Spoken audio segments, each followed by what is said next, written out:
శాంతాకారం భుజగశయనం పద్మనాభం సురేశం విశ్వాధారం గగన సదృశం మేఘవర్ణం శుభాంగం లక్ష్మీకాంతం కమలనయనం యోగి హృద్ధ్యానగమ్యం వందే విష్ణుం భవభయహరం సర్వలోకైకనాథం మేఘశ్యామం పీతకౌశేయవాసం శ్రీవత్సాంకం కౌస్తుభోద్భాసితాంగం పుణ్యోపేతం పుండరీకాయతాక్షం విష్ణుం వందే సర్వలోకైకనాథం నమః సమస్తభూతానామాదిభూతాయ భూభృతే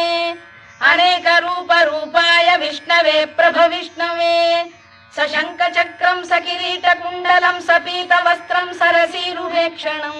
సహార వక్షస్థల శోభి కౌస్తుభం నమామి విష్ణుం శిరసా చతుర్భుజం